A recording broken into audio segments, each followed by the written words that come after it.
Well, as you know, there are many sins that plague our hearts as Christians.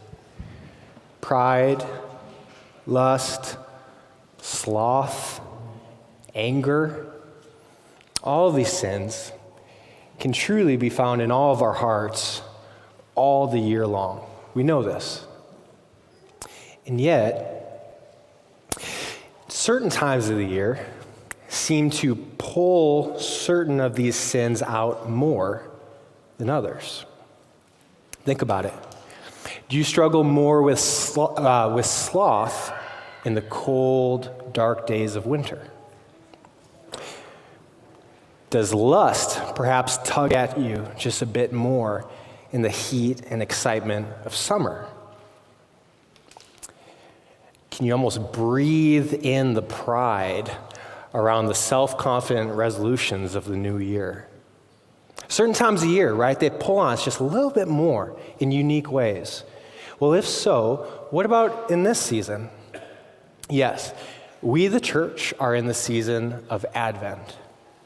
But the world we live in is in the season of commercial Christmas. It's in the air we breathe, right?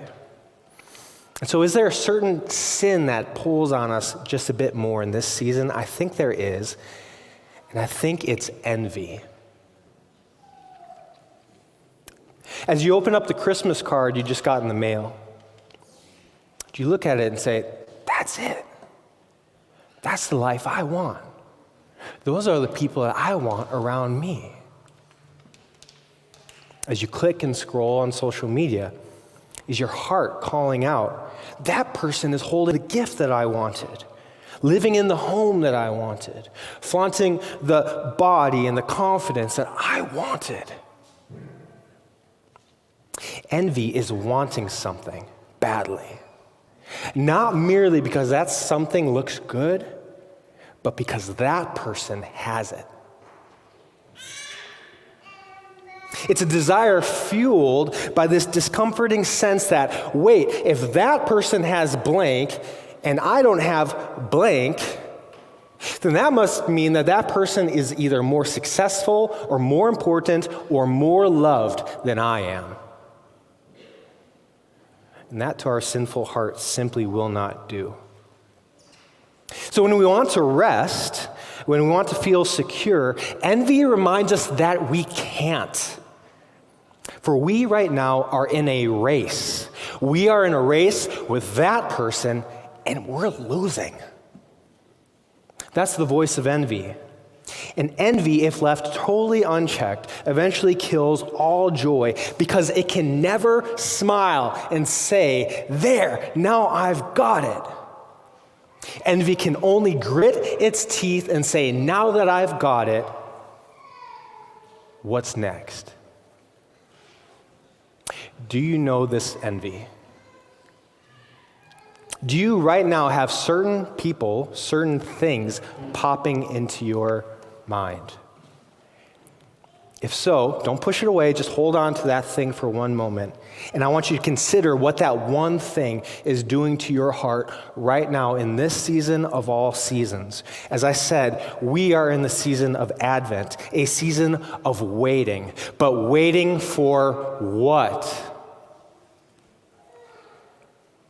What is your heart supposed to be waiting for now, desiring now, longing for now, unable to stop thinking about now? The answer is not the object of whatever it is that you envy.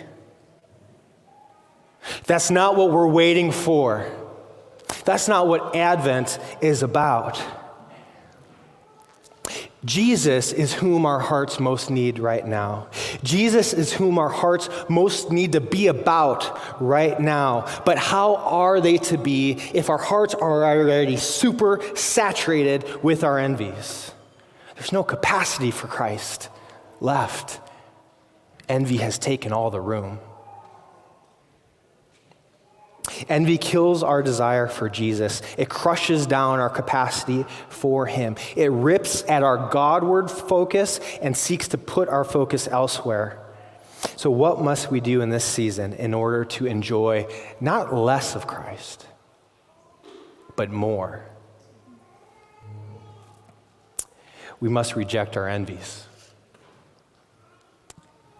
We must reject whatever it is that we are envying.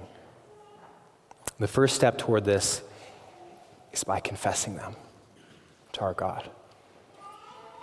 So pray with me. Father, we all have a thought bubble above our head of this thing that we envy, this person that we envy. It screams at us and says we are not loved, we are not valuable, we are not okay until we have this. Yet, in this season of all seasons, we remember we don't need that. We have you. We have the source of all joy and satisfaction. We don't need to wait. Yes, we wait to see it fully, but we do in a real way have you right now. And Father, I just pray, give us grace to reject our envies.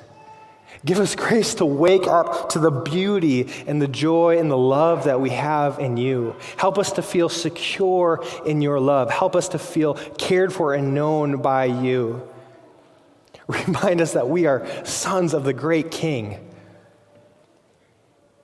And so, Father, we come and we beg you for that in this season. And Father, in this moment, we, the church, bring to you all the other ways we've sinned, in addition to our envy.